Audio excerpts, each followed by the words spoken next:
Aliens hop in your TARDISes. You're listening to another episode of Doctor. Huh? I thought Arya Stark was from Game of Thrones. You know, I feel bad for Maisie Williams that's how I view her as an actress, but, you know, that's take it up with David Benioff and D.B. Weiss. This week we're watching... I'm Sam. Oh, yeah. I'm me. Nice. I'm Sam and I'm a Leo, which means I'm gonna fucking kill you. I'm Jordan and I'm me, and this week we have a very special guest. Introduce yourself, guest. Hey, what's up? It's me, Roy, and I'm a lion man. I don't know. Sam, you took my fucking thing. Oops, sorry. It's Roy from Sicko and Ebert and Zato Trap House and more. That's me. And more. Podcasts. It's Roy from podcasts. The Kathy Bates of podcasting, as they once called me. Kathy Bates? Roy, what have you seen Doctor Who before? I have seen. This is my first exposure to an entire episode of Doctor Who. The only... Yeah, what I had before this was cultural osmosis from, 2012 Tumblr, and all the clips that are in the H-Bomber Guy Sherlock video, so...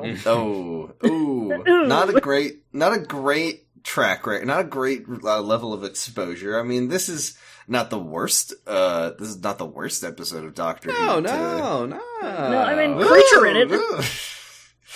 And that episode in particular is episode 6 of series 9. Nice. Which is called "The Woman Who Lived," which is the sequel. It's not a two-parter, but it's like a sequel. Okay, first, this episode was written by Catherine Tregenna and directed by Ed Bazalgette. This is our first episode of Series 9 that we've watched. And yeah, it looks like Series 9. It's not two-parters, but it's all like pairs of episodes, seemingly. It's all like, I know that sounds... The Girl Who Died, The Woman Who Lived, Hellbent, that sounds Heaven Sent, etc. It sounds immensely like we're splitting hairs, being like... It's not a two-parter, it's just a pair of episodes but that go together. It's not a two-parter. Like, this is a whole self-contained story following up on another self-contained story. Which we did not watch. I feel like I got the gist. Right. I feel like I got the gist of what happened in the last episode through context clues. But even though I, understood it, I didn't particularly, I was nodding along, but I don't think I was really enjoying... the ride, it per had se. Some interesting ideas, like what if Arya Stark became cringe? Right. It had some ideas of, what if a person never died? How would that affect them? What if you got so old that you became really annoying? What would the Doctor, sympathize with you? And would the Doctor take any responsibility for him directly doing that to you? And would the Doctor, honor your request that is seemingly a pretty reasonable request? And the answer is no. And what if you told jokes so vulgar that they didn't execute you in your execution? What if when you're about to be hanged, you just get a tight 5 to do, just to really work the crowd. To make as many dick jokes as it takes to win your freedom.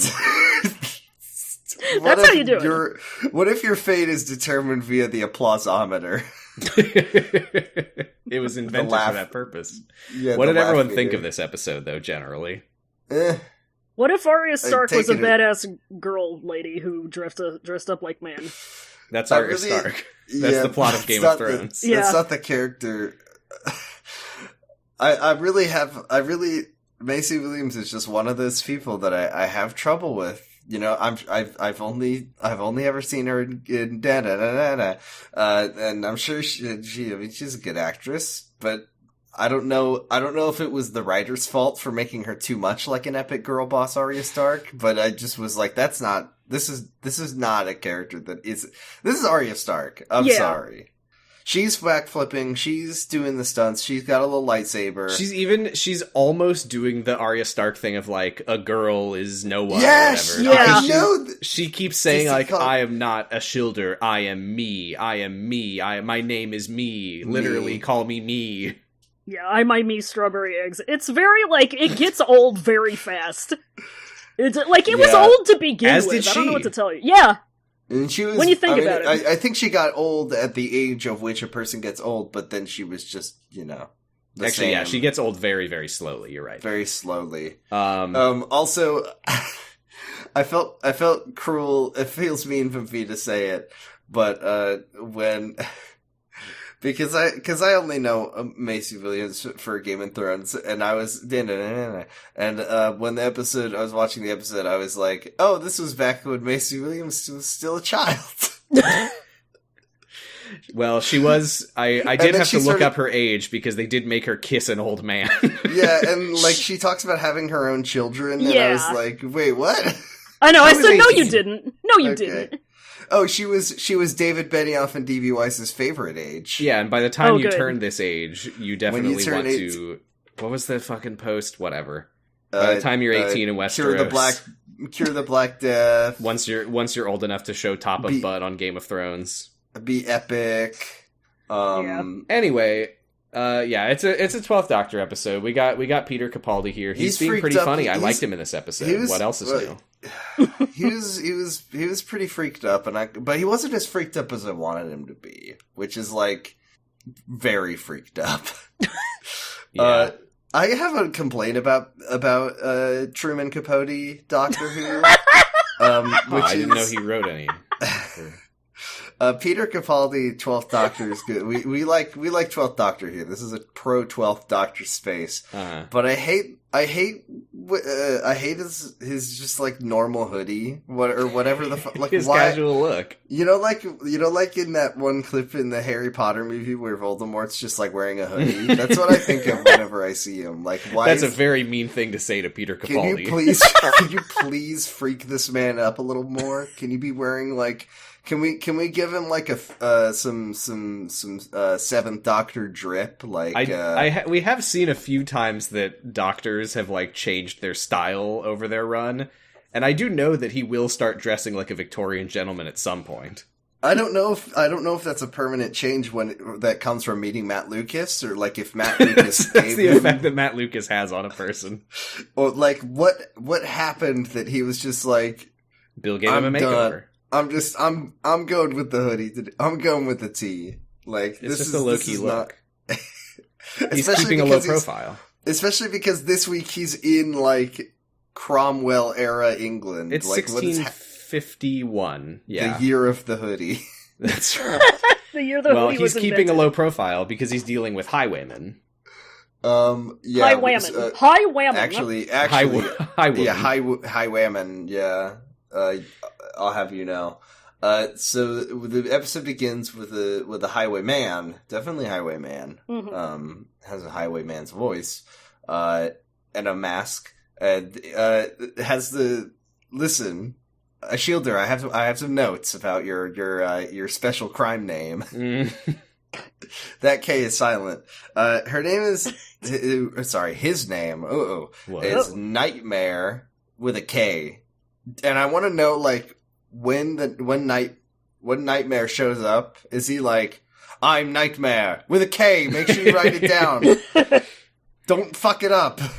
Right, like, why Nightmare with a K? Like, I think that's worse than just being the Nightmare. Yeah, like, he's not particularly a knight. He's just kind of a masked bandito. All right, well, let's go around the room. What's everyone's highwayman name? Yours would be... I'd probably be like Sam Swift the Quick or something. I was going to say yours would definitely be Sam Swift. I would probably be the Doctor. And Roy. I'm me. I like that we all just took a chance to, like, defer the responsibility of having to make a joke by just stealing something from the episode. Like, instead of trying to be funny and having an original idea, we all just gave up there. Hey, there's one for each of us. I would be the sorry man, because I would always leave an apology note. I'd be the singing man, because I'm the most evil motherfucker in the universe. I'm the high woman. High women. Because I approach the carriage and I say, "Hi, women," and then I rob them. You only do your crimes on 420. Nice. Are you from Tennessee? Because I'm a highwayman. My name is I'd be the Wayman, because when people see me, they'd say, "Highwayman." Mm-hmm. Mm-hmm. Can I have all your riches? No way, man. This is turning into our hit single, Declan What the Heck Man. From Kyle XY. Why? Listen to Kyle XY. Okay, so Nightmare, definitely, you gotta write down that K. It's so important for my brand. Shows up and starts highwaymaning this carriage full of rich people, one of whom will definitely be dressed up as a sleepy time old gentleman. Oh, with I a like to see that later. I was so excited. But we learned that the Nightmare has some spooky glowing eyes as a helper, and that's, I guess, how he does his dark deeds. I never in 1,000 years would have guessed what those spooky glowing eyes would later turn out to be. It's a guy. It's a guy. We'll get to it. A guy whose eyes never glow at any other point. He could turn it off. As soon as he steps out of the shadows, his eyes stop glowing, and he's just a guy. I mean, I don't want to just like constantly be referencing old content from our sphere, but it's Steppenwolf is. It is Steppenwolf. Steppenwolf could do that too. God, so I wish. Well, he's a kitty. He's got noctilucent eyes. Is what it is. I get. So was she just like shining a? You know when you're looking for your cat in the middle of the night, you shine and you see, oh my god, spooky. Was she just shining a flashlight looking for her friend? With the help of my evil assistant, Stepping Cat. Yeah. We see like kind of intercutting shots of the Nightmare robbing the Knightmare robbing people, and then the Doctor showing the up. The Knightmare. If we're gonna do it, and he's that got way. some kind of freaked up. He's got a freaked up doodad. He's got a gizmo. He's on some 10th Doctor doohickey stuff. I was kind of into it because normally he'd be like getting an energy reading from his Sonic, but this week he's getting an energy reading from his curio collector. It's like the curio scanner, I think. And honestly, no joke, it makes such a difference for me to have it be anything besides the Sonic screwdriver. Isn't it so nice? Isn't it so nice that he doesn't just have his stupid little fucking wand that he waves around all day long? It legitimately makes a difference for me, the viewer. He shows up and starts doing comedy. I like when Nightmare is robbing the carriage and then the Doctor just is inside the carriage, causing hijinks and confusion. Yeah, he interrupts the robbery. The Knightmare is demanding the amulet. I do like when the Doctor is like climbing through the carriage and he's like, sorry, just passing through, like I'll be out of your hair like fish in the night. You know how it is with the Ammy, bro. He like funny is not listening. Classic Doctor. He's behavior. like arguing as he's arguing with Nightmare and engaging Nightmare in a big fight. Not fighting, but just yelling at each other. The carriage does just like ride off. He does, which is wise of them. Yeah, he's like very rude to Nightmare, and he's like, "Oh, sorry. Usually someone would hit me at this point." Did he say that the person who normally would hit him for being rude is taking a year off for Taekwondo? Is that what he said? He said she's taking the 7th years to Taekwondo or whatever. Oh, she's taking a year of students to Taekwondo. Right. Okay. A sentence only the British could understand. I was like, the Doctor's gonna return. Clara will look 1 year older, even though he, from our perspective, saw her last episode, and now she is fucking killing people. That's what the Impossible Girl got to do while she was waiting through the Doctor's time stream, was she just got really, really, really fucking good at Taekwondo. Clara left to get chucked. She learned that John Pertwee lost art of just like being able to knock a guy out. Just a little back slap that incapacitates even the silliest wigged man. So yeah, the doohickey, the doodad leads it's like he's trying to get into this chest that's on the back, like something on this carriage is setting off the curio tracker, but they don't get it because they drive off while he's squabbling with Nightmare. And then Nightmare does reveal that he is Maisie Williams doing a voice, and I'm not Maisie Williams is not the one speaking for Nightman. No, it is a man's voice. I mean, it was played by a man until the mask comes off, and it's Maisie Williams. And that caused me a lot of confusion when I was watching the episode, and I thought that Maisie Williams... I'm gonna be honest with you, I thought Maisie Williams was on the Nightmare Man's horse also, and there were two guys there, but no, it's just one guy who, like, through years of practice, learned how to do the voice. Who said that? We learn that they know each other, and she says, like, oh, what took you so long, old man?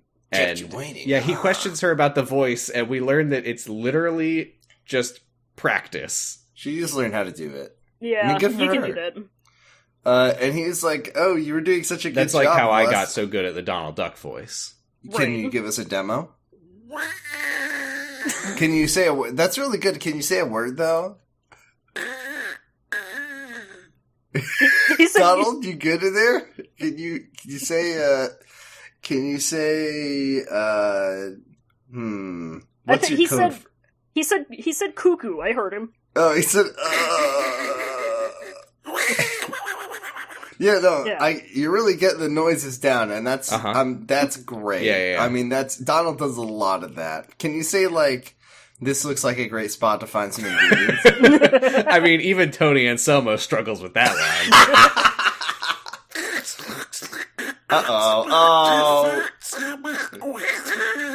Oh, you got some consonants in there now. Wow. It's not easy, but with 10,000 hours of practice. Oh yeah. I guess that me did watch that TED Talk where they said that thing. Me watched TED Talk.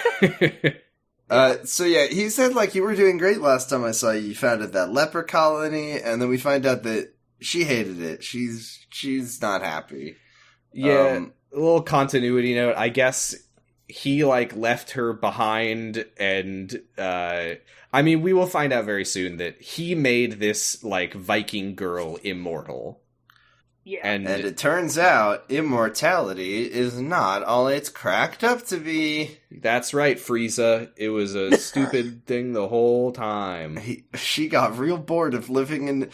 She was like, man, I live forever, and she checks the year, like, 952? God damn it, this is the worst time to have to be alive. Can you at least... Like, this is my problem with this episode, is that the Doctor made a tremendous mess of this young woman's life. And I don't know the context. Maybe it was really, really important that he made this girl immortal. But then when she says, hey, Doctor, I've been alive for hundreds and hundreds of years and I'm kind of sick of it. Can you, like, maybe take me somewhere else so I can be immortal somewhere else, or maybe take me on some adventures or something? And then he just says, no. And then she says, why? And he says, I don't really feel like it. And then that's just kind of what we're left with for the rest of the episode. He literally says it wouldn't be good. It wouldn't be content. I couldn't tell if that was supposed to be like a callback. Obviously, I would have no way of knowing. But I was like, if that's not a callback, that's the dumbest shit I've ever heard. Like, you made this mess, Doctor, and she's. But here's the important part: is that he's like. Oh, you're my friend, a shielder that I made immortal and then left you forever in Viking times. The greatest time to be alive. And she's like, who? What? Yeah, I don't remember that name. I call myself me now. It's annoying, and it's going to be... I refused in my notes to call her me. And also, much to my surprise, I made other people call her... she made other people call her me. People call her Lady Me throughout the episode. It's so dumb. That's what... This is where dead naming is, like, required. Like, if your new name is that dumb and bad, like, I'm sorry. The default person that I'm always playing. This is the one name that we draw the line at. Yeah. Hey, how are you doing? We support everyone else in every other situation besides this one. Are you liking pronouns in name? Yeah, but I keep getting my ass kicked by Lady Me whenever I play the fencing game. Anyways. I like how many times it took me to try to tell that really shitty joke. I want to say, up top at this point in the episode, before we get into the Doctor's odd choices, I mean, this is, I would say, like, everything good about the episode is these ideas, mainly because it reminds me of the single-player journaling RPG, 1,000-Year-Old Vampire, which is good and cool. Did I talk about that on this podcast? No, I don't know. I know I talked about it on a podcast, so I'm sorry if anyone has heard this before. I guess I'll get to it when we get to what I'm thinking of, but... The part when Ashilder says, this is just like the game 1,000-Year-Old Vampire. Yes. I think that the ideas here are interesting where because he says like, oh, I came here to find an alien object that shouldn't be here where we are, Earth, in when? 1651. Thank you. And she's like, oh, I thought you came here for me. Me, I'm immortal. Because, yeah, she feels, like, abandoned by the Doctor, and, yeah, her name used to be Ashilder, but she says, I don't even remember that name anymore. I've had so many names over the centuries, and they have all died along with anyone who ever knew them. And, like, these are interesting ideas, if she hadn't called herself me, and she, like, takes him to her sort of mansion, and, we learn that she's been... I think she says 800 years she's been doing this. Mm-hmm. But they like go to her study and they go through some of her possessions over the past centuries that she's amassed. There's a little crown. She like was a medieval queen and faked her death and ran away. She has a big ass bow and like she fought in the 100 Years of War. Yeah. And this is where she says the whole, like, the very TED talk of her, that she's like, it takes 10,000 hours to be an expert, but I will learn how to play 4-chord song in 100 hours. Because he basically is like, you don't age, but that doesn't mean you can't die, so you shouldn't have put yourself at risk fighting in a war. And yeah, she's basically like, I'm the best archer who's ever existed. She says she doesn't remember all the people she's killed. She's saved a lot of people too. We get like a montage of her memories, like, I saved a village there was scarlet fever and I saved them with my advanced medical knowledge. They tried to drown me for witchcraft, but I escaped. I lived through the Black Plague, etc. This is the thing I was talking about, is she says, I have all these journals. Sometimes I read them for my own curiosity because my lack of aging doesn't mean that I have an infinite memory. I can't remember all these lives I've lived, so sometimes I read my own journals to remember. That is very much the concept of 1,000-Year-Old Vampire, is that you are aging so much over such a long period of time, and you can only hold so many memories. So you occasionally have to like strike things out and forget about them and lose track of your motivations and the people you knew and stuff like that. And it's cool ideas, and I like that they're doing that here. I think it's interesting, and then it's all downhill from here, unfortunately, in my opinion. I liked this part was when she's like, hey, I'm kind of sick of living in vampire times, 1,000-Year-Old Vampire times. Can you please take me on your blue box on your ship? And he says, I never told you I had a ship. And then she says, well, I'm actually very clever. Ding! Ding. Clever count. It's a clever count of 1 this week. It's only one. Only one. And then she says, we're both... Basically, they're gonna go rob a woman, like a Lucy lady. Fanshawe is the woman from the carriage earlier. Because they gotta go get that thing that was in the box. It's important. She's got the big gem that he's looking for. He needs that big gem so bad. He's always... Remember in the episode, in all the episodes that we've seen with him thus far, where he says, Clara, I need a big gem. Why am I talking in Tom Baker voice? It's the only voice we can do. We can't. I don't remember. I don't have doctor voices for anyone besides him, and then Seventh Doctor, and then Matt Smith when he says "Shut up." And then the Doctor is like, the Doctor says, "I'm going to read some of these cool books," and he reads about her agonies. Dear Diary, today I was made immortal by a really cool guy named the Doctor, and then like 6 books later, Dear Diary. Fuck that guy. Fuck that guy. All my kids are dead. Hiss. Yes, he finds a bunch of pages that are torn out, and then the next page is like stained with tears. She's writing about my 3 children died in the plague today. I'm writing this as a reminder to myself never to have children again. And he asks her about it later, and he's like, you tore out some pages, what could have been more painful than losing children? And she says, nothing, but I have to keep that one so I don't forget about it. Otherwise, I might have more kids. Sorry for laughing at that sad thing. I was just thinking about how in the next scene we see Ashildr talking to a big kitty cat man. Just a pair of big glowing eyes, and she says, he's gonna help me get the artifact. We're so close. And then what doesn't happen with the mysterious pair of glowing eyes is that it says like good, because we know that it can talk. Like we know later that it's just a guy. It's a guy. It's a man. But while it's mysterious, he's not allowed to like be a guy, so he's just like there. Not it's just saying Arlo anything. Hanlon again. God, I wish it was Arlo Hanlon. Oh, that'd be so cool. It'd be so funny. This guy's not supposed to be funny, but it would be funny. You can see a bit of his kitty cat face in the shadows. I just love that he's just like, sorry, plot dictates that I'm not allowed to say anything right now. He says brr, and then he like turns around, he sits on her. He tucks his little arms and legs under himself, and he lays down on the floor. He pushes a chest of gold coins off of the table.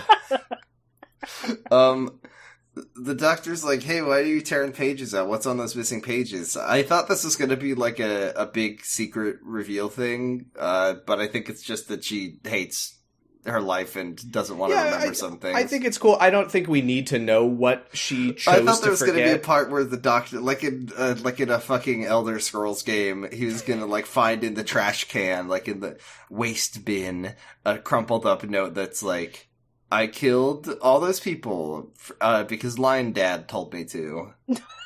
But no, it's just that she hates when bad things happen, and the doctor left her in like the worst time to be a person, which is this time, back in those Understandable. times. There's no Xbox. There's a lot of plague. Xbox. There's a lot of plague. There's Kitty Man. They haven't invented. We're still living on. Come to 1651. We have no Xbox. Yes, Kitty Man. She's living. She's just not in a great time to be alive. She would be like, I wish you could have put me like in Assassin's Creed 2 times. Why doesn't that? I mean, the doctor could even just be like, I can't take you with me on my adventures, but I can just pop you into the modern era. I could just like take you into a time where you could have children and they wouldn't die of disease. She's like, doctor, please, I'm living in hell. Everything sucks forever. And he's like, sorry. Well, I can at least take you to when there's electric guitar. I can at least take you. Which is right now because my TARDIS is here. I could take you to when they had like discovered germ theory. Like, at the very least. But no, that would be bad. It wouldn't be good. Yeah, so Xbox, I can get you Xbox. I'll bring you back an Xbox for the future, but I can't... He brings her back an Xbox, she tries to plug it in. Because there's a part where he's like, sorry... There's time now! I forgot to tell you about the plague. Yeah, so he like, says that. I'm sorry I forgot to tell you about the plague. You motherfucker, at least tell her that she's got Xbox to look forward to. I can't bring you to Xbox times. One day you're going to be able to play Project Gotham Racing on the Xbox, and then you're going to be able to go into your garage and play a little game called Geometry Wars, which is going to be... It'll make it all worth it. Okay, this is where we start to get into some of the problems of this episode. And I mean, I guess it's debatable whether they're problems or just ideas to think about, but I don't know what they're going for, I guess, is my confusion. And maybe this would make more sense if I'd seen the previous episode, but when he's like, she's like confronting him like, you abandoned me, blah, blah, blah, blah, blah. And I'm like, this is one of those times when I feel like this show really has some turbulence with regard to the whole time travel thing, because he could so easily at any point have like done something to prevent this, and he just never bothered. Did he legitimately forget that she existed until they bumped into each other here? I think so, yes. I think that when he left her, when she had founded that leper colony, he just said all's well that ends well and never thought about her again.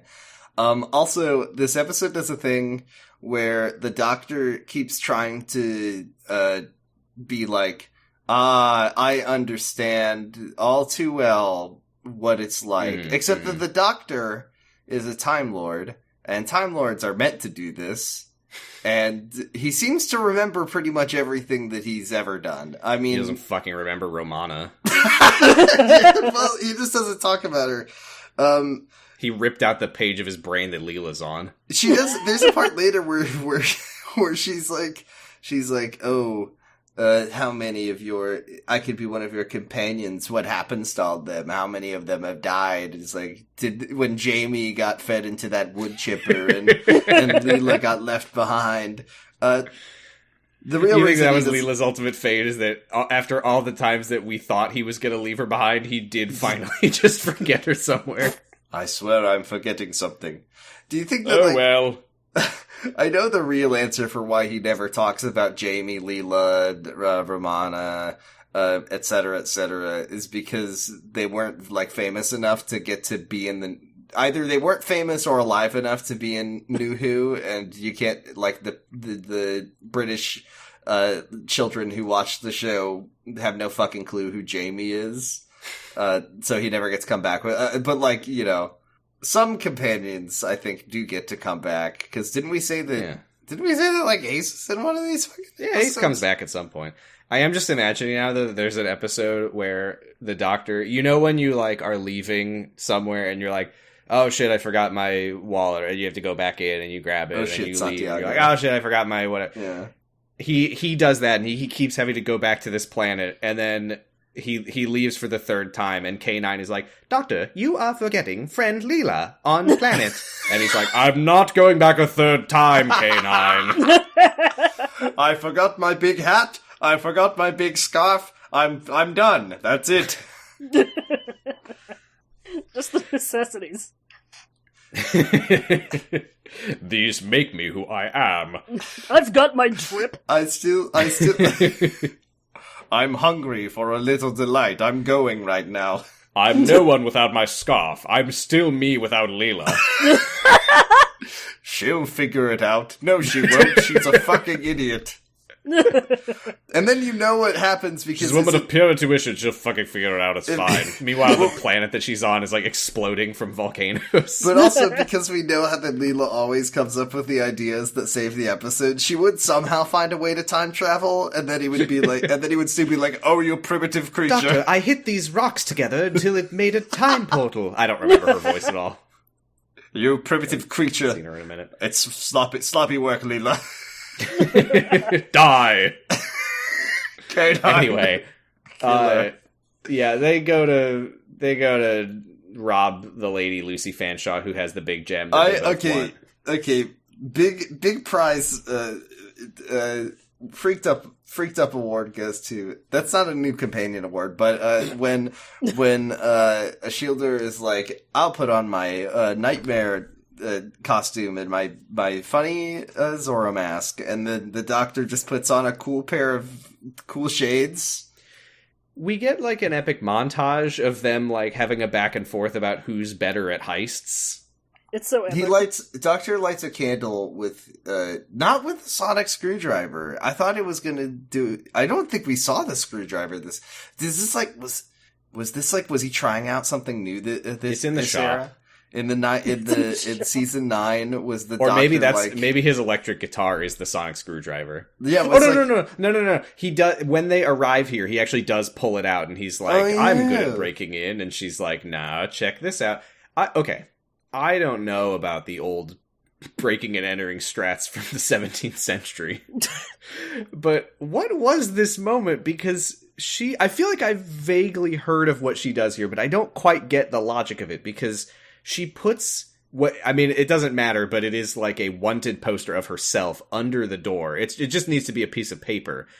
But she like sticks something into the keyhole, and then she pulls the paper back out, and there's a key on it. So was everyone just leaving their keys in the keyhole in the 1600s? Like on the other side of the keyhole, just ready to go? Is that what the trick was? I don't understand why this worked. It works. Okay. Yeah. Oh, we also find out at this time that as they're sneaking around, arguing with each other, comedically as they sneak around and do a heist, there's a part where the Doctor reveals that what he did to help her out, he did her a very nice thing to do, was that he apparently turned her immortal with something called an immortality charge, which is just a thing that he has, I guess. It looks like a fucking computer chip that you just stick into your face. It looks like a science fiction starburst that you pop in your mouth and chew on. It's delicious. His immortality USB. He gave her two, and he said, make a choice, have a friend do this with you. I'm sure you can find someone. That is so nuts. And he's like, because he basically says, like, I didn't want you to be alone all these years. You should have someone to, like, walk the world with you in your immortality.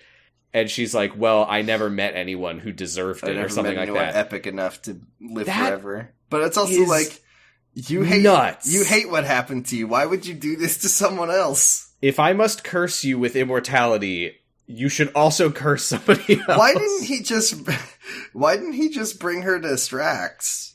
If he was dying. Why didn't he just bring her to Strax? Is Strax dead? Maybe he's dead. Maybe he died. I don't know how he could be dead. He has a machine that you push a button and come back to life. He should have given Strax the immortality charge, so he could have been like, laser monkeys for all of eternity.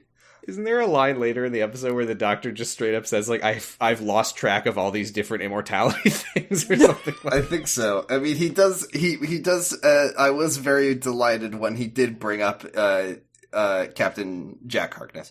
Yeah, they finally get to the room with the gem, and it's apparently a very cool gem called the Eyes of Hades. The Eye of Hades. They specifically say the eyes, but there's only one of them. Boo. Then fucking rich people. Then we meet my favorite character of the episode, Mr. Fanshawe, because they have to hide in a room where it's not like his bedroom. He's just taking a couch nap, which, like, I love that for him, but he is wearing... I've taken many couch naps in my life, but I've never I got confused. I thought this was you in the episode. I was, yeah.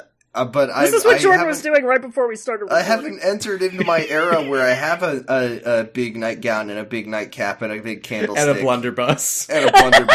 Every time we record, I have to wake you up. I'm like, Jordan, we're going to record. And you just start swinging your blunderbuss around like, where's my blunderbuss? There was also a weird, like, continuity error that, not a continuity error, but, like, I guess it was just we see them, like, you know, arguing and yelling at each other and being incredibly loud in this room with this sleepy man. Let him rest. He is tired. Let him sleep. Well, come on. Yeah. But then, like, they knock something over and they don't show him, like, getting up. There's no shot of him, like, waking up. He's just up, which I just thought was a little bit jarring to watch as a viewer. They should have showed the man, like, who interrupted my slumber? He should pop up in bed like, don't wake daddy. He should have gotten up like an Oblivion NPC. I actually thought this is a great scene because as they're trying to sneak past him while he's asleep, Ashildr keeps getting confused because he's snoring and he's going... And she's like, huh? Yes. Every me, she says yes to. Yes. And then he gets up and he does light his little candlestick in his little candlestick holder, which I was just hell yeah. The look is completed. God, I hope I get to do that someday. God, I want to, like, what? We should all be so lucky. To be an old man in a... This is why the Doctor wants to keep her in this time period, so she can hopefully go candlestick nightgown mode. What was I'm sorry, Ashildr. I cursed you to an ageless life where you'll never get to be an old man with a candlestick and a sleeping cap. What was, like, the utility of the sleeping cap? Like, what does it do for you that, like, why... It makes you comfy and adorable. I guess so. I guess it's just because it wouldn't look right without it, but it's like... If I'm an old man... That's your answer! Yeah, I guess so. It's just, it looks It completes the look. It ties the whole thing together. It's so anyone who sees you understands that you're the sleepiest you've ever been in your whole life. That's true. And you wouldn't ever want to be interrupted by a heist.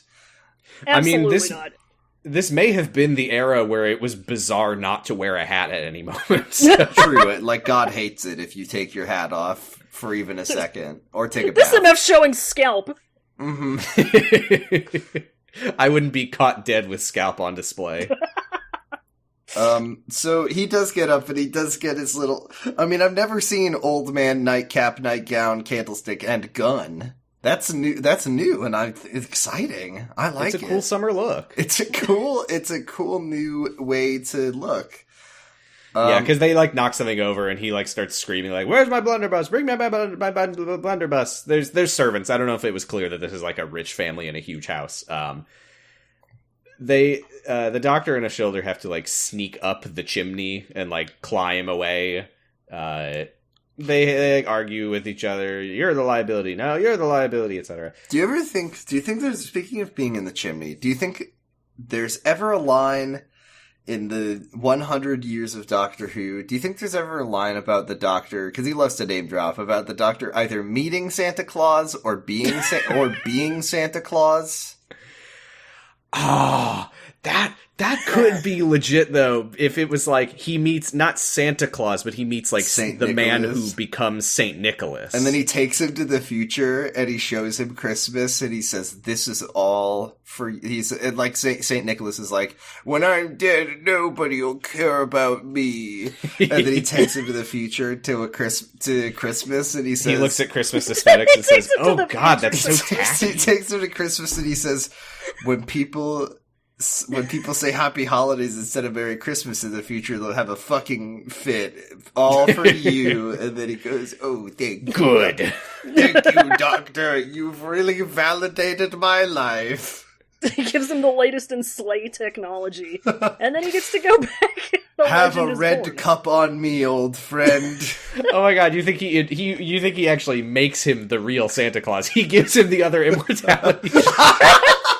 I'd like to Let me set you up with a nice little cabinet. I feel like North the Pole. Doctor has a medicine cabinet in his bathroom that just has like a whole bottle of those things. Here, let me set you up with a little cabinet at the North Pole. I've got you an immortality charge, and then all the ood you could ever want. The fucking elves are ood. They're his slaves. Do you think that there's going to be an episode where he has to go help Santa kill all his slaves? He's like, Yeah, the Santa pit. I've been doing Christmas. He's like, "Doctor, I've been doing Christmas for 2,000 years. Everyone I know has ever lived has died. All my favorite ood have died. I need you to help me kill all my slaves so I can be free of Christmas. There's no more Christopher Kringle. I am now Santa." Anyways, that doesn't happen yet, but I'm sure that later the Doctor will be like, "I know what really happened on the Miracle of Christmas." Now, that was series 2. Right. I do like, though, this little moment where they're kind of arguing about Clara, and Ashildr is like, "Ugh, you're still with that girl," etc. And she says something like, "Yeah, well, if you took me with you, I would never die. How many companions have you had that have died?" I like by the now? implication How that many, the companions... specifically, though, she says, "How many Claras have died?" there's And so he's like, many. well, well, why'd you pick the one? I like the idea that what she is saying is, how many companions have died of old age? I got some bad news for you. It's 0. I mean, she is very much the new Lady Christina D'Souza in that her argument is like, I don't age, but also I've had so much time to become a master at everything. I would have, because basically Lady Christina D'Souza, she was also a master of everything. See, I'm so glad epic. that I wasn't the only one who thought of LCDS. I actually didn't think about it until you posted about it, and then I was like, oh shit. She's like LCDS, except that she like actually has qualifications. She is also a lady. She is a lady, but like by her, she pulled herself up by her bootstraps and went from Viking to nobility, which I think is very inspiring. But this now has raised, because we haven't seen any Companion Fate episodes yet. I mean, we know that Rose dies because she said she was going to die. She told us. She told us very kindly. But like, what if like what if the Doctor, like, it just cuts to Martha as an old lady and she's like, "Oh, that's it for me," and just falls over dead, and the doctor's like, no, I could have given her an immortality charge. Why didn't I do it? Maybe that's why he keeps them around, but yeah, I guess... mean, someday we're gonna learn where the fucking immortality charge came from, and I'm gonna be furious. There's no way it isn't stupid as hell. Strax gave it to him. Oh, Strax. We love Strax. So they got the gem. They're leaving. I hope that I hope that no silly guys show up at any time right now. Oh, hello there, it's me. I hope that Sam they don't start Swift playing the Quick. Robin Hood song from Shrek. Oh yeah, I hope that the entire Robin Hood scene doesn't just play out exactly word for word, shot for shot, and they like make a joke about fucking or something. What they that's what it was. I have a quick question. Yeah. Do either of you regularly at this point in your lives get the Robin Hood song from Shrek stuck in your head? No, I don't know what it is off the top. I don't really remember You're it. so lucky. Yeah. I'm cursed with the Robin Hood song. Sing It comes Robin to me Hood every once song in a while. in Donald Duck voice, or die, coward. Don't actually. That would not be good content. We finally meet. We mentioned earlier in the episode when the nightmare, please for the love of God, write it down with a K on that wanted poster. I've been working really hard on these T-shirts. Do you think she was going around to all the wanted posters that spelled it normally, adding and a she's K. just got a pen, and she's like, oh god. But they mention they're like, oh, nightmare. What about Sam Swift the Quick?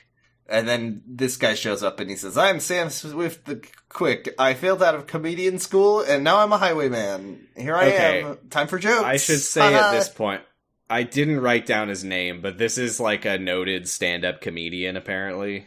If he's a noted stand-up comedian, can he please tell better jokes? No, because he didn't write his jokes. A TV writer wrote his jokes. I know. Like, why would they hire a comedian to not, like, be funny? I mean... Why would you hire a comedian to tell, like, Neil Hamburger I don't know. knock-knock jokes? Speaking of Planet of the Dead. So they, like, they banter at each other, and the doctor says, rule number 1, he's doing rules again. No puns and no banter. I'm only the one allowed to do those things. And then he introduces himself as the doctor, and he says, I'm a highwayman named the Doctor, and this will never come back to bite me in a later scene in this episode. And then they best Sam Swift with the old take his gun away from him really fast trick. It works every time. If that was me, I would simply not let them take my gun. I would simply hold on to it a little bit tighter. That's just me. If someone came at me to try to take my gun, I would use the gun on them, and then I would say, stop it. I would say, stop it, and then I would You're trying to steal. That's illegal. This is my gun. This is mine. I bought it with your own, but not right now. What are you, some kind of thief? But yeah, get your own gun and then don't kill me. They tell jokes at each other, and this will be important later in the dumbest part of the episode for sure. But then Nightmare or me IRL takes his gun, and then they leave.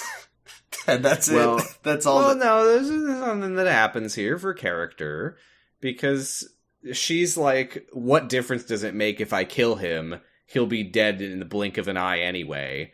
And the doctor says, if you kill him, you'll make an enemy of me. And she says, a girl is no one, doctor. And then she says, it's not because, like, my perception of time is warped. It's because he's got, like, a really bad, incurable disease. I would know. I studied medicine. Because there's an anvil dangling above his head. What difference does it make? Tom Foss put a bomb in his brain. It goes off. If he I was hoping we'd bring it around to Gagu eventually. If he tells 10 jokes, it goes off and kills him. And he's at 9. So then there's some I wanted to make a note of it. I didn't write it down when it was said. Somewhere in here she like compares humans to mayflies. She's like, all they do is breed and live and die in an instant or something like that. That the doctor will bring that up later. You did this to me, doctor. You did this to me. You made me live this life, and you won't even take me to an Xbox is there. Why? There's also a bunch of stuff here where the goons keep saying that the doctor is her dad, and she's like, I'm not your dad. Old he's man, not my you're dad. Old man. You're an old man. Haha. Was that worth bringing up? No, we go back to the house and we meet the world's oldest man. He's got 1 foot, 2 feet 1 foot in the grave, and then like 2 or 3 toes also in the grave. He's playing Twister mostly in the grave. He's like, my name's Clayton and I'm about to die. Thank you, Mistress Me. And she says, that's my servant Clayton. He loves me very much and I don't give a shit about him. And he's also, like, deaf and blind, and he's about to die, and he's got 3 heart attacks going on at any given time. We'll keep him around for reasons. And then I've pulled up the cast. I thought you were going to say you pulled up Clayton's TARDIS wiki page, and he's in, like, 6 prose stories, and we'll find out... Well... Oh, Sam. you piece of shit. Oh, Sam. What No. if I told you, first of all, Clayton is played by Struan Roger. He made his video game debut in 2009 in Wallet and Gromit's Grand Adventures as Monty Muzzle. Did you say Wallet and Gromit? Wallace and Gromit. I don't think I did. But I kind of heard Wallet.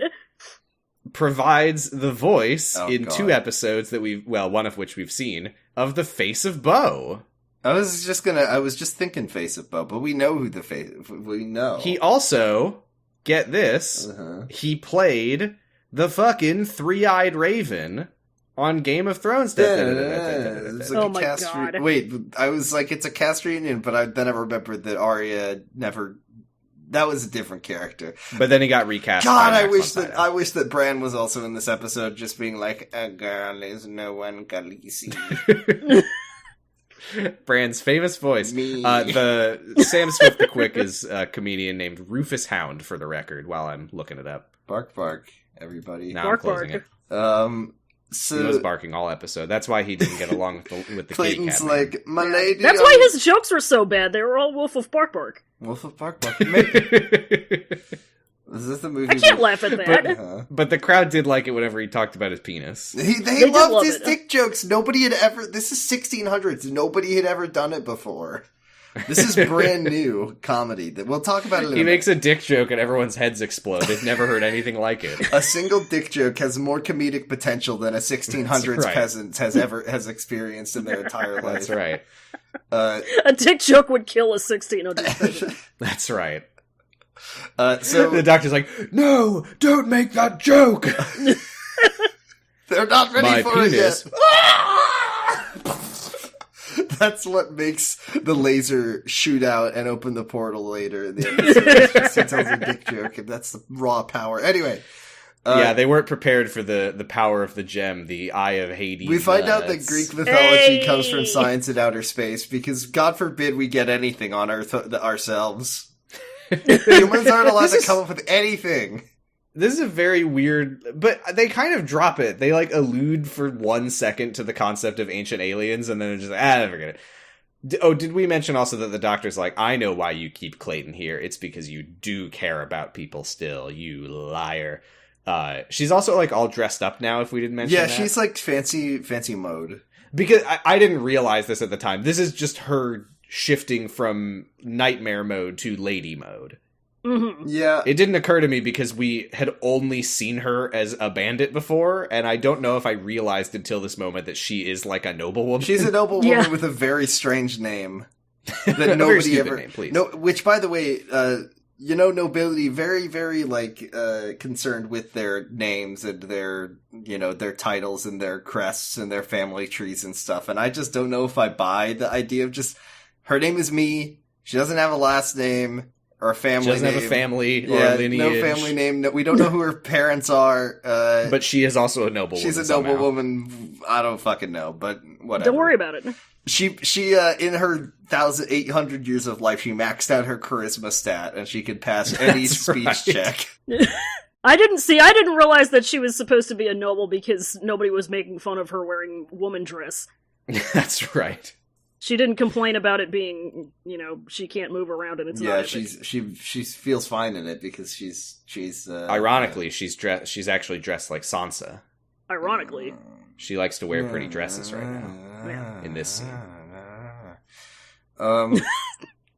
So he's like, okay, I've got my very cool gem, and then she's like, are you leaving now, motherfucker? And he says, nope, I'm gonna keep an eye on you because I don't know what you're doing.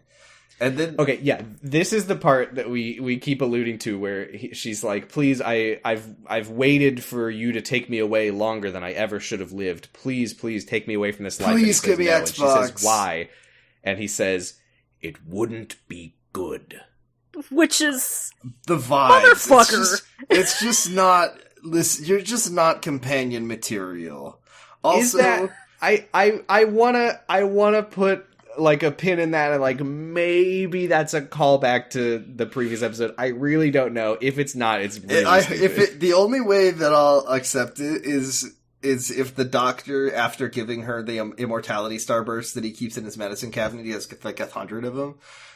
He's like, oh dear, I've made you immortal. What do I do? Oh, I know.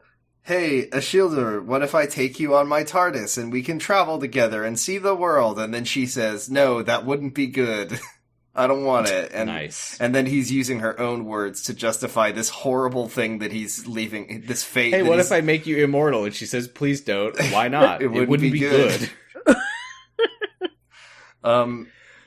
Just take her to go. Though. Just take her to Xbox, please. Please, Doctor. Good news, though, it's time for Kitty Cat Man.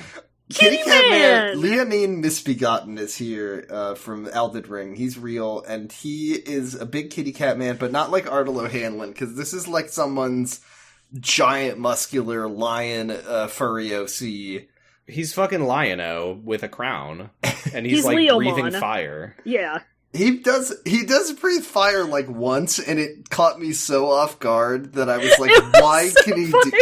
Like, somebody who wrote this episode, somebody wrote in the script, and then he breathes fire. And I just love that. Like, what a great... this is like when... Quick, don't look at notes. What's his name? Leo. It has Leo Roy? in it. His name is... No. Nope. Leandro. I remember. And that's why we come to one of the biggest problems of this episode, is that the antagonist of the episode is so nothing, and I completely forgot he existed. He's so funny, though. It's so funny that this is an 11th hour lion kitty cat man who's so evil that he breathes fire like... Lion-O, you have to stop breathing fire at the villagers! And the fact that he does it one time is so funny. Like, I think he does it a second time, like 20 minutes from now. If you could breathe fire, would you or would you not be breathing fire fucking constantly? Maybe he's got I'd be doing it for my tasks. Yeah. I would be like, I wouldn't have lamps. I would just have candles so I could light them with my fire breath. It probably just feels good. I would constantly be burning the edges of papers to make it look old. It probably just feels good to do it. Like, yeah. But anyway, we find out that 11th hour kitty cat man who seems completely disconnected. Like, she just found him. It wasn't there's never any explanation of how they met. Doesn't she say she found him in her yard? He's just a stray kitty man. And also she says... I found him under a dumpster and I lured him out with some shrimp on a string. She also says that when she found him, he wasn't, like, moving or talking, so he was loafing, and he was, like, sleeping forever, and then one day he woke up and he's just like, give me I found Jim. him sitting crouched on top of my door. He got bitter, he came inside, he demanded wet food only. He went up, and I told him not to go up, but then he went up. And then he said I need to get the Eye of Hades so that he can reunite with his people. And she said, alright, well, if I get you the Eye of Hades, will you go in or will you stay out? Are you going in or staying out? My people, in or out, bud? My people invented the dumbest method of interstellar travel possible, and it's gonna be so funny when I tell you what it is, but first... Also, you don't seem to be aware of this, but it's time for dinner. Hey, I'm hungry. It's time for dinner. Hey, me, I'm hungry. Where's my dinner? Me. And then he stood on her. Maybe, you know how like people love to give their cats silly, stupid names? Maybe Kitty Cat Man is the cat that gives you a silly, stupid name, and that's why she's called Williams, because that's what the cat calls her. It would be pretty good. She just wakes up. Cool, though, that there's a kitty cat man who can breathe fire. He can make biscuits and he can actually bake them. He wakes up in the middle of the night with like a 300-pound kitty cat man sitting on her chest, crushing her. Leandro, please. I love that he's named Leandro. I didn't live for 800 years to die like this. I love that his name is Leandro, and she's not his friend, and she makes it very clear that they're not friends. They're just right. They barely fucking know each other, seemingly. She just like talks to him when he's in kitty cat glowing eyes mode, and you go, "Ooh, creepy." You see him, "Ooh, spooky cat." He explains that he is from a planet called Delta Leonis. His tribe were killed, his wife is dead, he lost everything, and he got here using the Eyes of Hades. It's an amulet that is used for travel, and the doctor says, "I understand now. Hades, the gateway to the afterlife, every death is a new beginning of a new reality or something." And Leandro says, "Great." Oh, that's so that's how it works. Sure. I've never thought about it. Whatever. The Shielder is like, we're gonna... He says, Merp? She says that they're gonna use the amulet to get off this godforsaken planet and go find, like, a spaceship so they can go around. He does never have his tongue out this whole episode. He's blepping.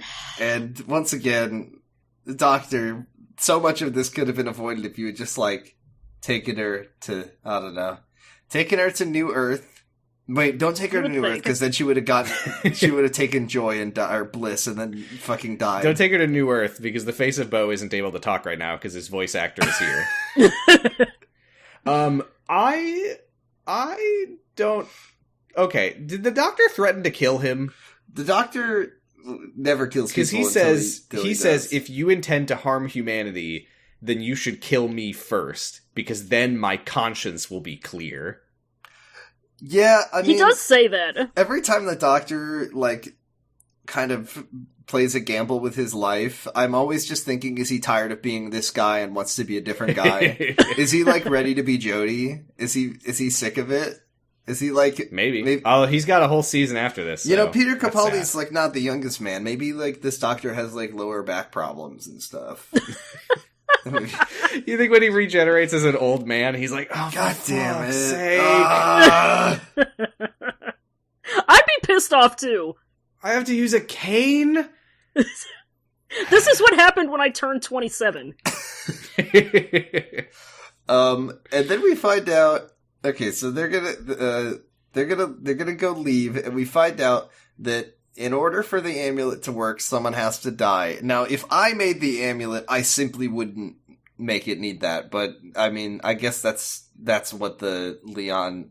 Well, that's what he's saying, is he's like, it's called the Eye of Hades because it opens rifts in reality using the power of death, because every death is going to be... I'm so sad that when we get to the joke scene, the jokes time, he never said Hades nuts. Nice. I do like when Ashildr, when the Doctor, or when Leandro says that the amulet activates through death, when Ashildr then just goes, Clayton! Not now, milady, I'm 45 seconds away from beefing it. Milady, I am just 2 days away from retirement. From this mortal coil. That's perfect, Clayton, come on in. Come on in, Clayton. This is where Leandro breathes fire at the Doctor, and Ashildr's like, "Don't kill him! I told you under no circumstances." She sprays him with a bottle of water to put the fire out. And he says, and he runs away with his tail between his legs. And then do you think that he sees a fucking cucumber, and he like arches his back? Do you think that Leandro has a primordial pouch? Do you think he's swanging? Yes. Anyway. Yes. She's gonna go, like, I don't know, fucking bonk Clayton over the head, and she's like, "I'm sorry, I'm sicko mode now, you see, I was abandoned by you, and that was pretty fucked up." She says, I think this is another, like, interesting idea, where she's like, you always leave... what she says, I live in the world you leave behind. Like, do you ever care about what happens after you leave? And he says, he kind of retorts, like, well, excuse me, I never imagined that your conscience would need constant renewing for the well of human kindness to not run dry, or something like that. Yeah. And she says, well, you saved my life, but you also trapped me in it. And yeah, he's like, don't go with Leandro. He's an evil kitty cat man. And she says, well, if he kills me, then maybe that just means it was finally time for me to die. And this is where we hear it for the first time as some guards run in and they go, Lady Me, Lady Me. We went the whole episode without actually hearing another person call her that. So I thought that's what she called herself. Yeah. Nope. That's just, Nope. They say that they captured Sam Swift the Quick. He's going to be hanged in the nearby town of Tyburn in half an hour. She does Arya Stark smirk at the Doctor and says, there we go, ethical now. I do like this where she does kind of troll the Doctor because she's like, hey, if he's like a guilty man sentenced to death in half an hour, might as well use that then. You can't possibly object to that. And he's like, no, I still do though. What if I told you that his final wish was that he could say a slur? Oh. Would you deprive Sam Swift of his final wish if it lets me travel to outer space? That's how you make the amulet work. You have to say a slur into the amulet and then it turns on. No. That's a fucking amulet of Make-A-Wish. So then she leaves in her carriage, and then two very funny guards are here, and these are probably also like two up-and-coming British comedians or something, because they're silly as fuck. These are the same the fucking guys who were like Winterfell guards in that one Game of Thrones episode. It's a whole cast reunion. Yep. And they're like, we're a double act. We're funny. The Doctor's like, I'm from Scotland Yard. Have they invented that one yet? No? Okay. Oops. And then I do like when he tries to show them the psychic paper and say that it's a medal that he won in the Battle of Dunbar. And they're just like, we're not interested. Like, tell it to someone who cares. But does the psychic paper, like, transform also? I guess it turns into anything. What if it was just like, here's a picture of a breast, and they'd be like, nice. Nobody has ever seen one of these back in the day. No one had ever seen one, so I'll show you something that'll really blow your mind. If he pulls out the psychic paper and they're like, whoa, what are flavor blasted goldfish? I'm gonna go insane at this.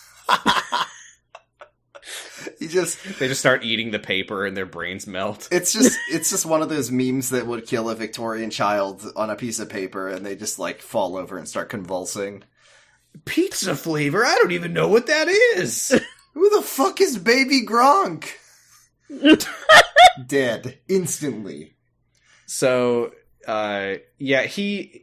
Did we address that they have been told by Ashildr that this is Nightmare's sidekick, the Doctor? Well, it's because Sam Swift fucking blabbed about it, I guess, at some point. Because the Doctor, but that's why they're like holding him The here. Doctor has already been given his own wanted poster that's like a funny man leaning out from behind a tree with Peter Capaldi's silhouette. Description: freaked up, hoodie. Yeah. Whatever. It's his hoodie question. Freaked up, white, old. Hoodie question mark. Hooded garment? We'll have to investigate this further. No one has ever done some this sort before. of electric guitar. A satanic mandolin. So then the Doctor does just say, I can tell you where Lady Me's money comes from, because there's a joke about money, because they say his reward is £20. There's a £20 bounty on his head. And he goes, that they want to claim. Only that. Wait, adjust that for inflation. Did they even have pounds back in 16 times? Surely not. I mean, there's an episode we watched, a classic episode, where Ace has to explain to the Doctor explains to Ace that... No, it was Ace explains to... that dirty stinking grass or whatever, right? That they had just like converted from shillings to pounds, and that they have to fix their money or something. Anyway, it doesn't matter. Patreon.com/pottingbros. The Doctor basically gets freed by means, and then he gets a horse, and then he rides to the. Apparently, when they hang you. They give you just like 10 minutes to work the crowd. Yeah. I did not. What do you have to say for yourself in terms of jokes? A ring-a-ding-ding. And it's funny because, like, there's this kind of concept, this unwritten concept. Any last jokes? There's this unwritten concept of, like, the audience approval meter that decides whether it's time for you to die or not, because he starts telling, like, dick jokes, and he's like, I've got a bunch of them written down. He's like, love the people. The executioner here is new. I had to show him the ropes. Don't worry, buddy, you'll get the hang of it. And then he says... Then he's like, I love all the people of this town. Someday... No. He says, someday, people will say, Sam Swift the Quick? Yeah, he was well hung. No, you can't. You'll destabilize the time stream with this advanced humor. Didn't know they were allowed to say that on Doctor Who. This is a show for babies. And then he starts talking about how he's like fucked all the women in this town, but he doesn't know their names, and they are loving it. By the way, they are fucking clapping and laughing. He says like, "Oh, I've bedded half the women here. Not that I remember any of your names," and everyone's like, "Boo, hang him!" Wait, no, Then he just tells another joke, and they're like, "Okay, yeah, all right." Is it like the cane coming off from the side of the stage, but it's a noose, and it's like, wait, I gotta win him over. The vaudeville noose. Wait, I can do some impressions. Hey, Oliver Cromwell, am I right? I've never seen a comedian win back over a crowd that is actively booing him before. They're very, I mean, this is 1600s. It's like, you suck! With I got one a big joke! Dick. Okay, no, that's this all is right. back in the day where a fucking juggler could, like, absolutely destroy people. Like, it wasn't hard back then. What else are they gonna do? Like, push a wheelbarrow around all day long? This is the most... Leandro... Yeah. Is here, he's wearing a robe and nobody notices. Nobody notices his giant kitty cat face sticking out of it. Roar! Nya! Kill him! Hang him now! Kill him right meow! Kill him right meow! Kill him meow! Kill him meow! That's what he said! Yeah, and everyone's like, "Yeah, that kitty cat man has the right idea. Let's hang this fucker." Wait. Give him one more chance. He tells another joke, and they're like, "Okay, that one looks great." And then the doctor shows up on his horse, and he's like, "It's time for me to join in jokes." And he earlier said no puns, but he's got to develop as a character into a man who makes puns. And they're doing like nose jokes at each other. They got great comedic chemistry though, because the Doctor is not a part of this, but Sam the Swift goes... Sam Smith the Smith goes, Doctor, I'm a robber. And the Doctor looks around and thinks about it for a second. He goes, well, have you taken anything for it? And the crowd goes fucking nuts. That's really weird, because this is before they had invented medicine, so it's like, what are they even... What are they... This is before they had doctors. You should have said, like, have you leeched it? Have I cut off your leg yet? Have I put any leeches on you for it? Dude, I've never heard of that before. It's so fucking funny. When does Sam Swift Wait, sorry, what were you saying? Oh, sorry. I was gonna say, had they invented grinding up mummies and then ingesting those at this point? I don't remember when that was. When does Sam Swift the Quick pull out his Jeff Dunham racism puppets? The whole time. Yeah. But anyway, so Ashildr shows up somewhere in here and like pays the hangman to just get a move on, which he doesn't, by the way. The hangman is also in on the jokes. He loves it. Yeah. Well, Sam Swift the Swift goes, hey, which one of you lovely ladies should be the last one I kiss? And all the women start yelling because they like it now. They like it now. They go, me, you're so funny. Me. And he goes, well, you heard him, lady me. Once again, it's really... She kisses him, and this is where I did have to Google how old Maisie Williams was at the time. David Benioff and D.B. Weiss's favorite This age. guy's like 40, and she was 18, and I don't know why they included this in the episode. I don't like it. It felt bad. And then... Just all the fucking TV writers and producers in the world are like just looking at their watches like, oh my god, when is she 18? When can we start making her kiss old man? And then the doctor walks up to the hangman and he says, he pulls out a psychic paper, which 2 psychic papers in an episode is like a record. He never fucking uses this thing. And he's like, I've got a pardon from Oliver Cromwell himself. Let this man go. And everyone's like, yeah. Wait, well, no. Who's gonna die? So the hangman, first of all, he's like, well, this checks out. All right, that's it. But the crowd is like, we need a person to die. We came here to see someone hang the doctor. And Ashildr is just like, actually, fuck this, and she just kills, jams the Eye of Hades onto Sam's chest, and it just starts sucking his life force away and opens a portal in the sky. And everyone's like, well, that's alright then, I suppose. Listen, when you lived in 1600s, you were desperate for entertainment. Sometimes that came in the form of public hangings, and sometimes that came in the form of an alien invasion. It just gives you something to do. Right, this is the most entertaining day of these people's lives. Who are we to judge? The thing that happens is a space hole opens up to another planet, and then the Leonians start blasting, and... Yes, because Leandro, first of all, he does start breathing fire at the crowd. Just in delight. The doctor says, this was a huge mistake, Ashildr. Doors go both ways, and it looks like Leandro betrayed you. And she confronts him. She's like, you said you were the last of your people. You said we would escape. And he says, you'll escape, right? You're scared to escape, all right? In death. Also, my wife was alive the whole time. I lied. Yeah, and everyone starts getting shot with space lasers. They're fine, though. They're fine. Speaking of, I know we've mentioned Kyle likes my beloved character, Tom Foss, that rigged a bomb in a character's brain that exploded if she asked the question. I think that the Leonians did that to Leandro, too. We'll get to it later, but something very funny happens to him. And then she says, Ashildr sees the consequences of her actions, and she says, oops, I shouldn't have done that. I feel bad about that. And then the doctor says, you've done it! You did it! Yeah, this is what's important, is that she's like screaming at the spaceships in outer space to stop. It's like when them. Jon Snow from yells at a dragon's head to make him stop. He just yells at a dragon. And she's like, please, they're defenseless. And then she goes, oh my god, I care about them. No. Cringe. And the doctor's like, yeah, that's how they get All of a sudden she cares. Welcome back to empathy, you piece of shit. All of a sudden she cares because her way off of Earth turned out to be fake, and now she can't leave, and now she has a reason to care. So then she gives Sam Swift the starburst that makes you live forever. They reverse the polarity of him die. How did you save him? The gem stops working. And it's stuck on him, I think, forever? I couldn't tell. I think that the way it works is it schlorps into your head through the forehead. Like no. I'm not talking about the lifesaver. Haha. I'm talking about the gem, which I think is just now embedded in his chest. Oh. I don't remember if we see what happens to it. I don't know. It's just a cool new thing that's going on with him. And then, but then when the portal closes, Leandro's like, God damn it, they'll kill me. And then he just fucking disintegrates.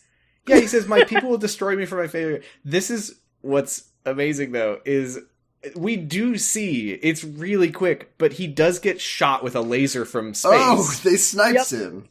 Yeah, the Leonians are like, we can't hit shit, but with the portal closing, we're like, oh fuck, this is our last chance to punish Leandro.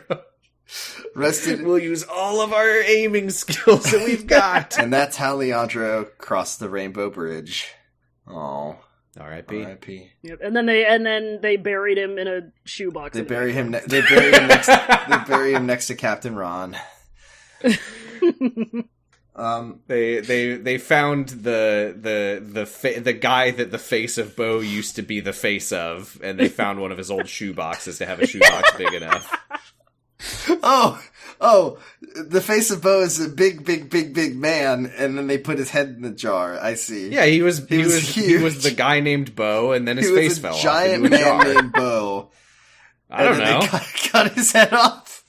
How the hell should I know? I always assumed that the head got big. I don't know. I really don't have any fucking clue what's going on with the face of Bo. I just never assumed that there was the rest of him. But you know what's good? Yeah. What's good? It is when you are a medieval peasant in the village of Tyburn, that's it.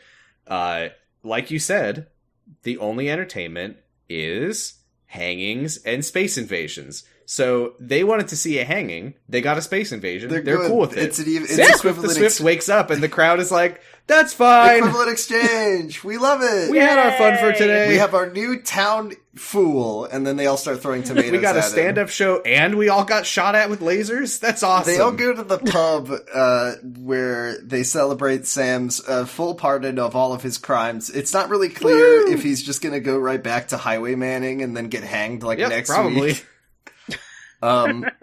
He goes. He is now the village's new husband. He marries all the women in the village, and he cucks all their husbands, and then he tells jokes, and they all love it. They all love it. He does just stand up until he gets canceled for saying something horrible later that day.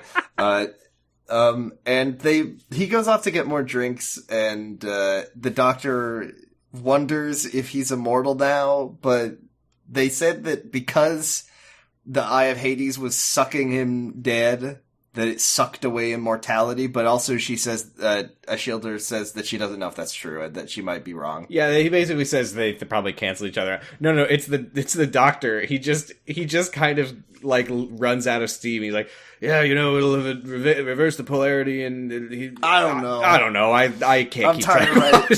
Hey, I don't know, I just changed my mind. Authors note, I'm tired of writing this episode. I want it to be over.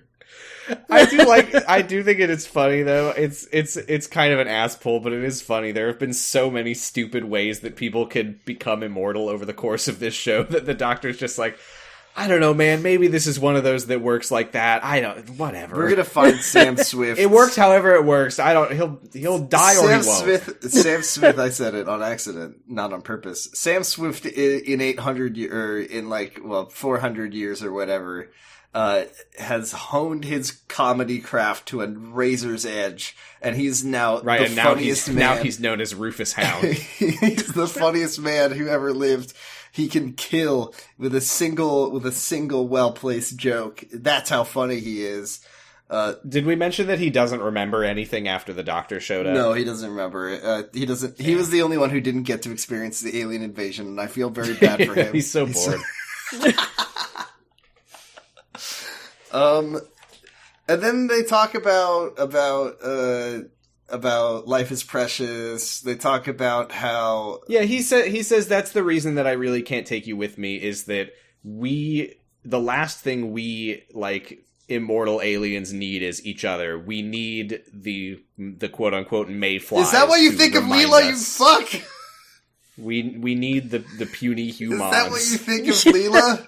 Is that what you think of Ace? Fuck you. You think they're mayflies? Fuck you. I hate you. Well, that was her words. He's just calling back to what she said. He's calling all of his friends fucking bugs that die in a second to him. But I mean, I get what he's saying. He's like, it would be easy if we never spend any time with them to forget that their lives have value and meaning. So that's why we need to take them on cool adventures. And if they die, what's the point? They would die anyway in like a second to us.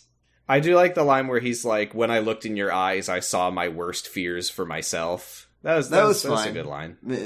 Yeah, that's why he said I didn't want to take you with me, because you give me bad vibes. But this is where I got mad, because he's like, I actually did travel with another immortal once, and all of us Romana knowers are like, Captain Jack Harkness, fuck you. Okay, to be fair, I feel like Romana is a little bit different, just because she's also a Time Lord, and like they're... Okay, yeah, and did City of Death mean nothing to him? It meant a lot to me. I once met a man who was so lonely that he made the Mona Lisa happen so he could sell it to the people that he created to make a time machine so he could go back and fix his mistake. Patreon.com/podcast.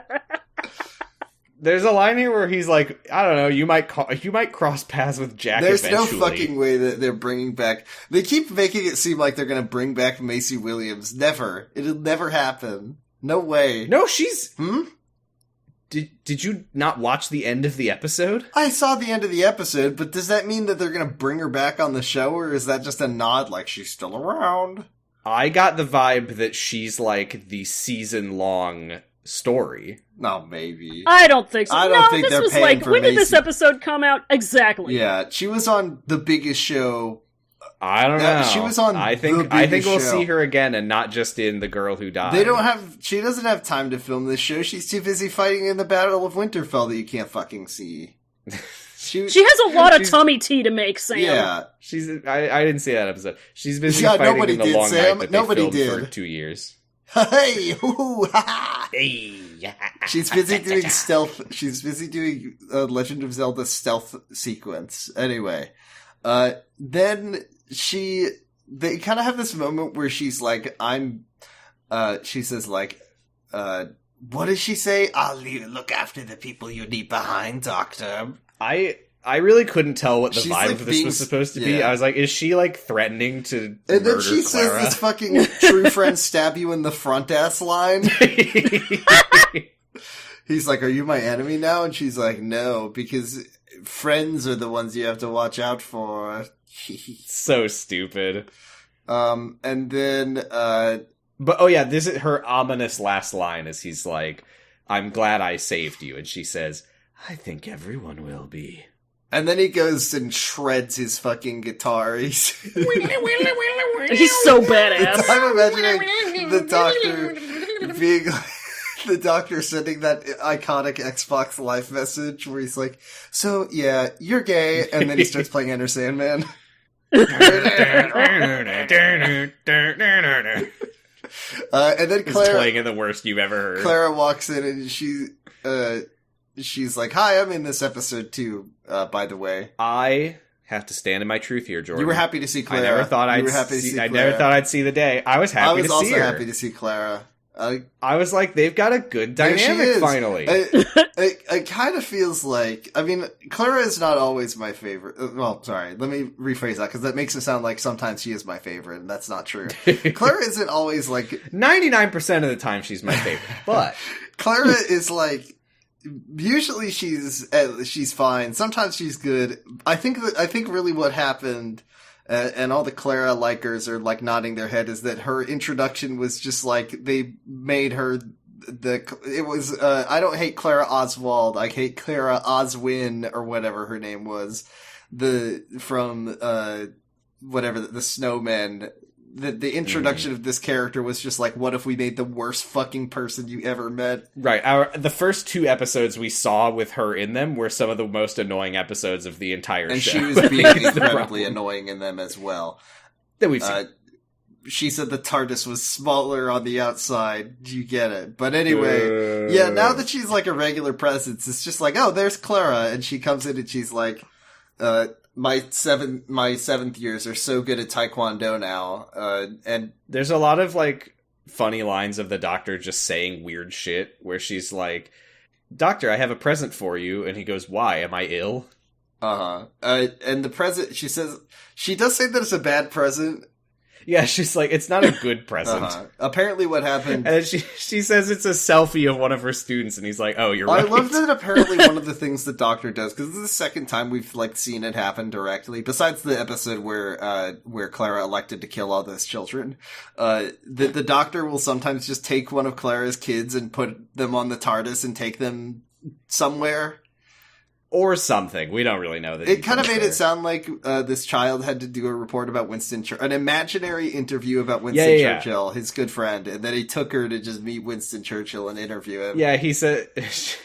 She says, you basically helped her cheat, and the Doctor says, that was her fault, not mine. She should have stressed that it was imaginary. It's funny. I think when the Doctor is faced with these human children, and it really emphasizes how alien he is. I like how alien the 12th Doctor and is. Clara. I think that Matt Smith, Doctor, and Clara have a rancid dynamic, and I think that 12th Doctor and Clara have a very entertaining dynamic. Except for in the episodes where they're just clearly reusing a Matt Smith script. Also written by Mark Gatiss, my fucking enemy who I hate the most of all. But anyway, the present that the child got him was a selfie, which the Doctor does admit is a terrible present. And then I like the moment that she says the present is a selfie. He just turns and walks away. This is the most fucking, it's fucking, oh my god, this is such a Game of Thrones moment, which is just Arya Stark fucking smirking in the background. Like, this is... Literally, it was Sansa who did the smirk when she watched a man get ripped apart by wild dogs and she loved it. But no, this is Arya being like, I'm no one. But I am Littlefinger. But it's a shielder, and she's, I guess, following Clara. I don't really understand. This is what I would say is, yeah, I get why you're like, oh, it's just like a wink, like she's still around. But I think she might be trying to murder Clara. So she can become the new companion? Maybe. Maybe. And then the Doctor, or maybe it's gonna be that she like confronts Clara and like tries to like ruin the Doctor's life by being like, you should like stop going, like trying to like drive a wedge between them, or maybe trying to drive a wedge like into her pull heart a and kill Dio her. and like make the Doctor hate Clara by like having better table manners and being better at punching? I don't know what you're talking about. Ever since that would be really made funny. Immortal, this is literally like, but honestly, the thing about Doctor Who that's like the most stressful for me is that I've said this so many times, but besides one companion, I have no fucking memory or knowledge of what happens to any of them. So like, what? Like, God, I hope Clara just is like, I'm done. I gotta stop now, and not like. I don't want to see all these characters die. I don't want to see Clara die. I don't want to. I like really don't want to see fucking Graham and Ryan beef it. That would be really upsetting to me. I would love it if Clara's story ends with her saying, "Okay, I'm satisfied. I want to just settle down with my dear boyfriend Danny Pink." That would be a fine ending for Clara. All the excitement I need when he does a backflip for me once a day at my request. He gives me one free backflip whenever I ask. And I think that the companions don't need to die, because I think it's totally legit to just end it on like, and you know what? If the time ever comes that we want to go on an adventure together, but every I'll time still the be Doctor here. like thinks about his old companions, he goes, ooh, right? He's just like dead, his collar. dead. He's looking through his like fucking precious memories. On his Facebook memories come up, and it's just all of his friends who died. Leela's head falling off. When the big Rose getting stomped on by a giant Cyberman. At Aqua collapsed and Leela's head fell off. Sorry, I think you should leave seasons are like a new manifestation of mental illness whenever they come out. In more ways than one. And that's the end of the episode. Did you watch the next time on? Because I always forget that those happen. I did. Did you, Roy? Wait, I did. I don't remember it. Because it was the return of I do Clara remember it. Oswin. No, not Clara. What's her name? Dr. Osgood. Osgood, and the scientist from and Unit. The Zygons from Day of the Doctor. Day of the Doctor. I couldn't believe that special was between series 7 and 8. We are like in the back half of series 9, and they're bringing back the Zygons. And apparently there's like 20 million of them on Earth, and anyone could be a Zygon. Yeah. And Osgood is like, I've been kidnapped by Zygons. The Zygons are like, we will begin the war now. Remember when they stopped the Zygons from being there by making everyone forget, and then they were like, through the power of a new perspective, we will no longer be at war with you. And then they said, through Kyle X Y's unique perspective. We brought Kyle X Y to help negotiate a peace treaty between Zygons, and I'm telling you, Kyle would be a great companion for the Doctor with his unique. I mean, he'd be a great companion for anyone. That's true. You can't die; he'll just hug you better. Not a great what did everyone think of this episode? Not a great companion for Amanda. Just closing thoughts. Weird. I mean, I know it's a second part of a two-parter, but like I feel like I got the whole picture, and it was just a weird episode. Weird dialogue. It felt like deeply unconcerned with its own time period that it was in. Like they were just not even remotely gave a shit about like any of the things that maybe would be a problem in the 1600s for anybody. Is just like, yep, we're here, and they're all wearing the costumes, but also they're all making jokes like it's Shrek. They're all getting Starbucks. Donkey. And also, I have like a big pet peeve when a TV show has an guest actor on, and they just make them play the character that they played in the show they're famous for, and that's very much what I was getting from Ashildr, is that it was just Arya Stark being epic and smirking and killing people and doing stunts. Uh-huh. I didn't like it particularly, but it was fine. It was a fine episode. Letter grade? I give it like a. I need to like look at my review score so I don't like it break the scale. But I'd give it like a. If only there was a spreadsheet full of I'd give it like a C-. Roy? Yeah, I mean, I don't have really a whole lot to compare it to, other than, like I said at the very beginning, clips from the H-Bomber Guy video. Yeah, how's it hold up against the GIFs? I mean, it gives me more material to work with. Yeah. Somehow more substance than the gifts had. I mean, it's like, what do I say other than what Jordan said? It's very, like, there was so much of it that was very cringe and just kind of, like, not my shit. It's very funny to see a kitty man, though. God, the kitty man was so funny that he just didn't do shit, and then he died. It was so funny. I also think it was very funny to see a guy in a nightcap and nightgown and candlestick and a gun. Big fan of that. So that definitely bumps it up a full letter grade for me. Yeah, absolutely. I give this a ZZZZZ. I think that this episode, it had ideas that I thought were cool. It didn't really execute on them at all. There was a cool lion man, but he was like the least relevant part of the entire episode. So I give it a C+ for there's a cat and it's not very good. That's fair. But yeah, I've had a worse time watching Doctor Who, but I've certainly had a much better time. I did look at the stats. I believe this is the 5th episode that we have seen credited to a woman writer. Of 15 total in the modern era. We're third. So we've seen a third of the episodes that women wrote. Very good. Very cool Doctor Who. Very, very good. It's time for the famous jingle that we do every time. Let's I miss that segment so much. It's time for the companion awards. There wasn't a companion in this episode, really. I mean, oh right, I always think that's going to be Which Doctor. No, it's companion awards. We have no awards to give. Well, we have no companions, but there are people in this episode. So we have a couple awards to give out. I think that, first of all, did anyone win? I don't think anyone won the Sarah Jane Award for Companion Initiative. Do you agree? Clara took the initiative of having a day job. She's really bootstrapping herself. Did anyone win the Danny Pink Award for 6 stunts and flips? Not really. Did anyone? No, I mean, I was gonna say a candle didn't even get chopped in half, and there was a candle. There was a candle. She could have done it. She could have shot the candle out, and then. I'm sorry. Do you want it to just be Arya Stark or not? That's what they're trying to do. I don't know what year that. Maybe that hadn't happened yet. True. They hadn't come up with slashing a candle to put it out. Did anybody win the Medal of Mickey for eating shit in a very funny way?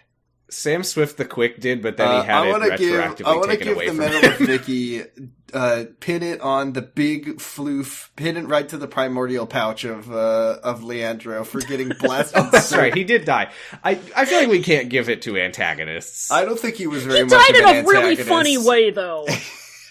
I barely view Leandro as an antagonist. You know how he died? He died in Fallout 4 when you incinerate someone with a laser weapon and they just turn to a pile of ash and you just see their head fall into the pile then disappear. Fine, I can't give it to Leandro. Did anyone else eat shit in this episode? Not really. And then just the peasants, because that's just what they always did. We have the Leela Cross for racking up a high kill count. Nobody was killed in this episode. No awards. 0 awards. No awards. That means it's a bad episode. Is that how it works? Don't we give out gold stars? Yeah. Don't we give out gold stars now? Jodie Whittaker was we talked about that, but what was that? It was that the 13th Doctor gave out gold stars to her companions. Right, but what do we give them for? It's just no one wants doing anything we like. I give Leandro a gold star for being so funny. And I'm putting a sticker on a kitty I give cat Evie makes a them gold go star real for her crazy. great report on Winston Churchill. All right, now it's time. Just kidding, I'm doing that to fuck with you. It's the jingle, our beloved jingle for our favorite segment, Which Doctor, where we ask very nicely for the algorithm to give us what we want, and then it never does, and then it gives us more more of what we don't want. Sam, which Doctor do you want to see? I think the odds are in my favor because I'd like to see a Tenant, and he's our highest chance. We've still got about a 28% chance. It's a 28% chance, so I think it's time to play Donna's Gambit again. Tenant, give me Donna, please, give me Donna, but give me like a good Donna episode because I feel like there's some that are. Roy, do you have any opinion on what we should watch? Do you know the names of the actors who play the Doctor, or can you give us? I do. Okay, cool. Which one do you want to see next week for us? I guess. Hold on, let me pull up the There's Eckelman, Tennant, Smith, Truman Capote, and Jodie Whittaker. I will kill you. The first French woman to play the Doctor. I think I want to see Eccleston because I think about Idiot Hat a lot, and that's all I know about him. Oh my god, that post that was going around that was like, my friend was watching Doctor Who for the first time and sent me this. It was like, is this real? And it's the Doctor in front of like a weird green screen lightning background saying, "Kill yourself." See, I love Christopher Eccleston. The problem with when we roll Eccleston episodes is that we have 10 left forever, and I want to really disperse those neatly. I do want to say we shouldn't. Well, you're the one who does it. You should stop saying that Jodie Whittaker is a French woman who played the Doctor, because I did learn. I was watching an interview with her where she talked about her hometown, which was destroyed. Is nicknamed. The people who live in her hometown call the town Shat. Mm-hmm. And the women who are from Shat call themselves Shat lasses. So she says, "I'm a Shat lass." So she's the first Shat lass Doctor. She's a shitter, and she's from France. Shat was in France. Her name is Jodie, and she's the first French woman to play the Doctor. Thank you. Okay, roll the fucking thing. Give me Donna. Oh, we got a Tenant. This is Series 2, Episode 8, The Impossible Planet. I am so 100% sure we've watched an episode called that before, but that's just because that's how they title these fucking episodes. Come on. This is a part 1. Oh, this is the first part of the Satan Pit. Oh! Ooh. That means no Donna, but that doesn't mean that we get to see the slaves that they're gonna kill. Is this our first time completing? I think it might be our first time completing it. Not including the classics. I think it is the first time completing a two-parter. I think it might just be. I'm looking at the list. Yeah, that we have not completed a two-parter that's before. Exciting. We've done it on the classic, which I think is maybe even less likely, but damn. All right, that's exciting. I'm looking forward to it. Real quick. I need to look at what episodes I gave this the same rating to. I gave Let's Kill Hitler a C-. Did I like this episode as much as I liked Let's Kill Hitler and Praxeus? Ooh, yeah, I think that's about right. That feels about right to me. This is a real C-. I gave it a C+, which is the same as I gave Flesh and Stone and Legend of the Sea Devils. I think that's about right. I think that's about right. They worked really hard on that one, though. Legend of the Sea Devils. Yeah. Pretty good. Well. Yeah. Roy, thank you very much for joining us. Can you tell our wonderful listeners where they can find you and your goings-on? Yeah, but first off, thank you for having me. Good to podcast with you guys again. It's been a while. Been a minute. I am on Twitter, unfortunately, at _Benui_. I am on Tumblr at... What the fuck is my Tumblr? Am I on Tumblr at Lopnui? Yes.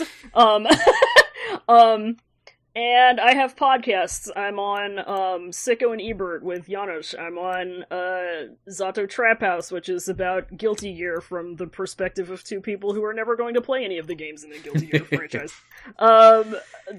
You just finished Sicko and Ebert season, right? We're in the middle of middle. We're kind of trying to... So, we were doing Andrew Dice Clay, and then we realized that he's not as much of a sicko as we had hoped. So we're kind of changing directions and going with the director of the second Andrew Dice Clay movie that we watched. And we're just having trouble coordinating when to record next, so... Mm-hmm. So that's what we're doing right now. Allegedly, I have other podcasts. Who fucking cares? That's what I do. I still recommend that everyone go back and listen to the Night Marinera episodes that I was on. I think so, too.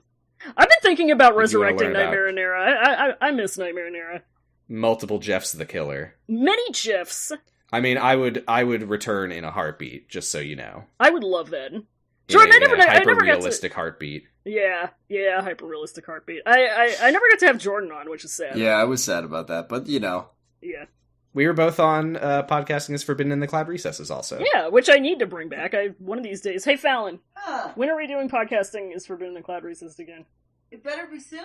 It better be soon. We just got the one episode. Hi, Fallon. I know. And then a bunch of other shit. Yeah, a bunch of chapters. Soon. Yeah, soon. Soon. Yeah. One of these days. You heard it here, folks. Yep. Fallon was here the whole time. Yep. They were, confirmed. For everybody who was wondering. Sam, where are you on the line? Hi. I'm on co-host at Positive Stress. You can listen to my other podcast, Sounds About Light, where we are still talking about Kingdom Hearts Birth by Sleep. We have now met Aqua, and unfortunately, the fairy godmother did jump in at the last minute to prevent her from murdering Cinderella's stepfamily. Damn, that's sad. Close call. You can find me on... It was almost a good game. Almost a good game. If Aqua had killed the mean stepsisters? Yeah, but then the Green Goblin killed them. What? Well, you'll have to listen to the podcast to find out, or play the video game, because that is what happens. You can find me on Twitter, unfortunately, at Bradifus Rex. You can find me on Tumblr, fortunately, at Kiwami Breakfast. You can listen to my other podcast, Kamaracha Radio, which I'm recording. I think I'm recording it on Monday, so we can finish off Tanimura's chapters and try to get Yakuza 4 done sometime this year. Is there anything else? No? Not really? No?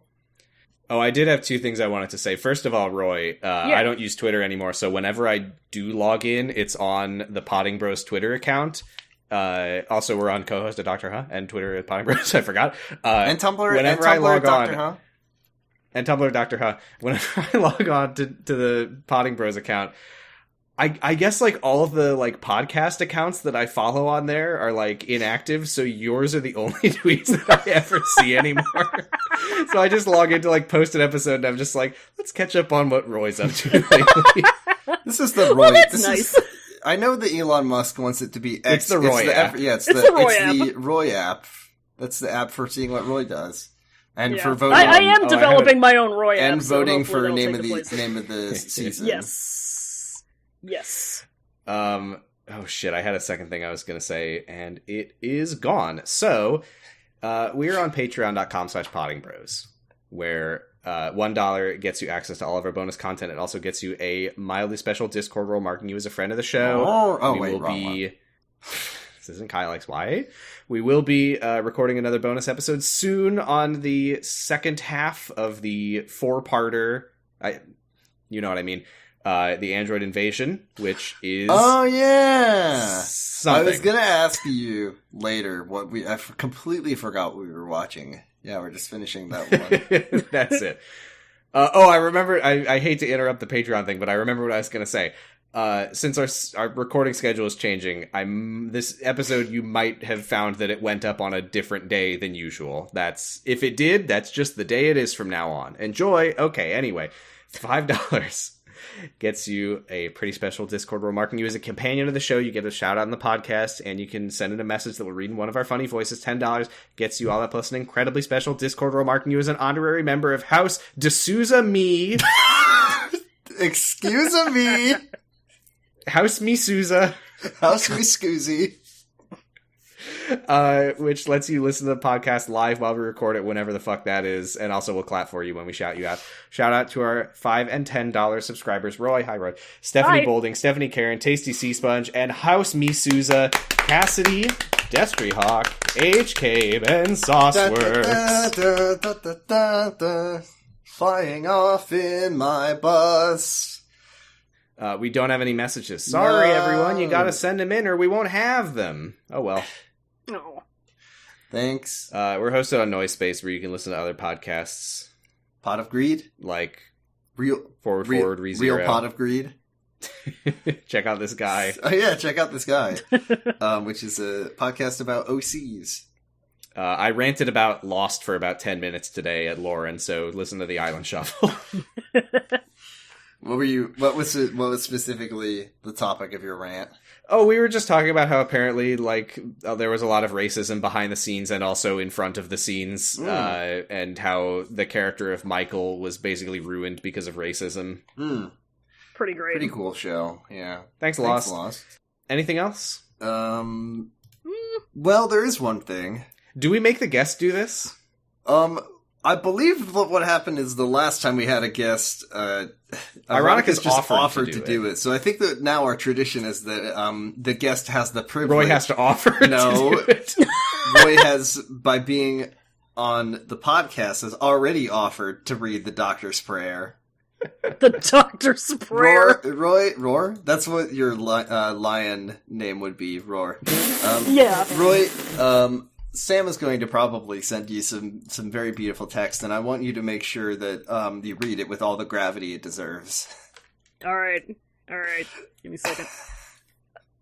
May your life flow like a river. May your days smell sweet as a rose.